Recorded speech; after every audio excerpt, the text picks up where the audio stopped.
കാർഷിക വാർത്തകൾ.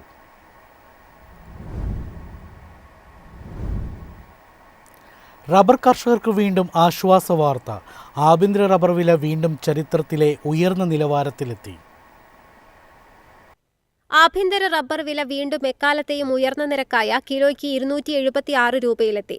കഴിഞ്ഞ മാസം 17-നാണ് RSS-4 വില കിലോഗ്രാമിന് 276 രൂപയിലെത്തിയത്. പിന്നീട് 268 രൂപയിലേക്ക് താഴ്ന്നെങ്കിലും വിപണിയിലെ ചരക്കുക്ഷാമത്തെ തുടർന്ന് വില വീണ്ടും ഉയർന്നു. തായ്ലൻഡ്, ഇന്തോനേഷ്യ, മലേഷ്യ തുടങ്ങിയ പ്രധാന ഉൽപ്പാദക രാജ്യങ്ങളിലെ ഉൽപ്പാദനക്കുറവ് രാജ്യാന്തര വിപണിയിലും വിലയുയരാൻ കാരണമായി. വെള്ളിയാഴ്ച ബാങ്കോക്ക് മാർക്കറ്റിൽ RSS-4 റബ്ബറിന്റെ കിലോ വില 286.51 രൂപയായിരുന്നു. News desk, Myfin TV.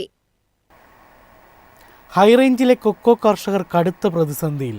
ഉൽപ്പാദനം പകുതിയിലേറെ കുറഞ്ഞതിനൊപ്പം വിപണി വിലയും കുത്തനെ ഇടിഞ്ഞതോടെ കർഷകർ ആശങ്കയിലാണ്. കഴിഞ്ഞ വർഷങ്ങളെ അപേക്ഷിച്ച് ഉൽപ്പാദനം 50% കുറഞ്ഞതായാണ് കർഷകർ പറയുന്നത്. 2 വർഷം മുമ്പ് കിലോയ്ക്ക് 1000 രൂപയ്ക്ക് മുകളിലെത്തിയിരുന്ന കൊക്കോ വില ഇപ്പോൾ 300 രൂപയിൽ താഴെയായി. പൾപ്പിനാകട്ടെ 80 രൂപ പോലും ലഭിക്കുന്നില്ല. തുടർച്ചയായ മഴയെ തുടർന്ന് ഫംഗസ് ബാധയും കായ്ചീലും വ്യാപകമായതോടെ വിളവ് ഗണ്യമായി കുറഞ്ഞു. ശക്തമായ മഴ പൂക്കളെയും കായ്പിടുത്തത്തെയും പ്രതികൂലമായി ബാധിക്കുന്നതും കർഷകരെ ആശങ്കയിലാക്കുന്നു. ഗുണനിലവാരം കുറഞ്ഞ കൊക്കോ എത്തുന്നതിനാൽ പല സ്ഥലങ്ങളിലും ശേഖരണവും മുടങ്ങുന്ന സാഹചര്യമുണ്ട്. രാജ്യത്തെ കൊക്കോ ഉൽപ്പാദനത്തിന്റെ 82% കേരളത്തിലാണ്. അതിൽ 70% ഇടുക്കി ജില്ലയിലാണ്. എന്നാൽ ആഭ്യന്തര ഉൽപ്പാദനം ഉണ്ടായിട്ടും വിവിധ ചോക്ലേറ്റ് കമ്പനികൾ ആവശ്യത്തിന്റെ വലിയൊരു പങ്ക് ഇറക്കുമതിയിലൂടെ കണ്ടെത്തുന്നതാണ് വിലത്തകർച്ചയ്ക്ക് കാരണമെന്ന് കർഷകർ ആരോപിക്കുന്നു. ഇറക്കുമതി നിയന്ത്രിച്ച് കർഷകർക്ക് സംരക്ഷണം നൽകാൻ സർക്കാർ അടിയന്തര നടപടി സ്വീകരിക്കണമെന്നാണ് ആവശ്യം. News desk, Myfin TV. Kharif കൃഷി സീസണിന്റെ ആവേശം ട്രാക്ടർ വിപണിയിലും പ്രതിഫലിച്ചു.